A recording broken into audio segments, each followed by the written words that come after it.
औरंगजेब की सत्ता को चुनौती देते हुए औरंगजेब को उन्होंने तड़पने और मरने के लिए ऐसा छोड़ दिया कि आज तक कोई पूछ नहीं रहा है। उत्तर प्रदेश के मुख्यमंत्री योगी आदित्यनाथ ने 11 फरवरी को पुणे में वेद श्री तपोवन मठ का दौरा किया। इसी दौरान योगी आदित्यनाथ ने छत्रपति शिवाजी महाराज की वीरता की सराहना की और कहा कि उन्होंने औरंगजेब की सत्ता को चुनौती दी और इसे इस तरह से पीड़ित होने और मरने के लिए छोड़ दिया कि आज तक कोई नहीं हुआ। साथ ही उन्होंने ये भी कहा कि भारतीयों का संबंध छत्रपति शिवाजी महाराज से है, मुगलों से नहीं। हमारा संबंध छत्रपति शिवाजी महाराज से है, हमारा संबंध मुगलों से नहीं है। महाराष्ट्र वाले इसीलिए सौभाग्यशाली हैं। इन पूज्य संतों का आशीर्वाद आज तो आपको प्राप्त हो रहा है, सैकड़ों वर्षों से प्राप्त हो रहा है। और भक्ति से उपजी ये शक्ति ही दुश्मनों के दांत हमेशा खट्टा करती थी। समर्थ गुरु रामदास जी छत्रपति शिवाजी महाराज को यहीं से पैदा करते हैं और छत्रपति शिवाजी महाराज पूरे भारत के अंदर उन्होंने जिस तेज को लहराया था, उस कालखंड में सोचिए, औरंगजेब की सत्ता को चुनौती देते हुए औरंगजेब को उन्होंने तड़पने और मरने के लिए ऐसा छोड़ दिया कि आज तक कोई पूछ नहीं रहा है।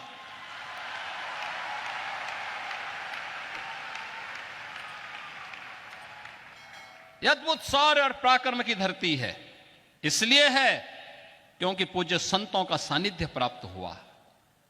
उनकी कृपा हमेशा यहां पे बरसती है। यहां के भक्तों ने अपने पूज्य संतों के सम्मान को जिन ऊंचाइयों तक पहुंचाया है, उसका परिणाम है कि शक्ति भी साथ साथ उनकी चलती है। और यह शक्ति का अद्भुत संगम छत्रपति शिवाजी महाराज के रूप में महाराष्ट्र के माध्यम से हम सबको देखने को मिलती है।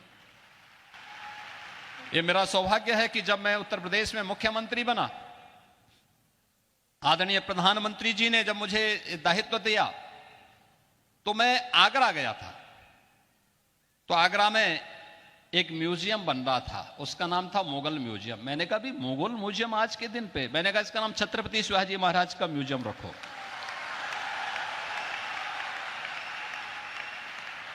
हमारा संबंध छत्रपति शिवाजी महाराज से है, हमारा संबंध मुगलों से नहीं है।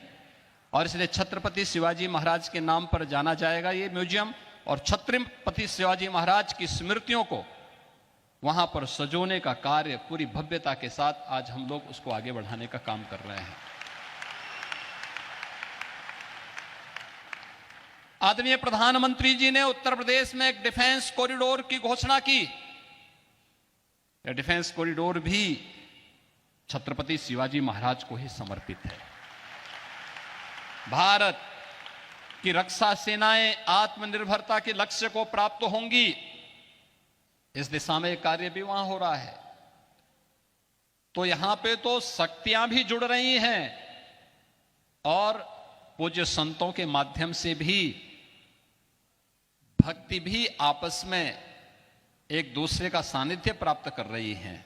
और इसी का परिणाम है, जब ये शक्ति मिलेगी, भक्ति और शक्ति का अद्भुत संगम होगा, तब 500 वर्षों की गुलामी की दास्ता से मुक्त होकर के अयोध्या में राम मंदिर का भव्य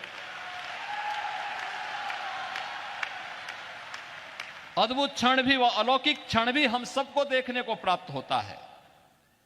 हमारे पूज्य संतजन मंच पर भी बैठे हैं, सामने भी बैठे हैं। इनके सानिध्य में प्रधानमंत्री मोदी जी के कर कमलों से, उनके परम पुरुषार्थ से 22 जनवरी 2024 की जो तिथि हम सबको अयोध्या धाम में देखने को मिली थी, अद्भुत है। और ये नई अयोध्या, ये भव्य दिव्य और नव्य अयोध्या आप सबको भी अपनी ओर आमंत्रित कर रही है।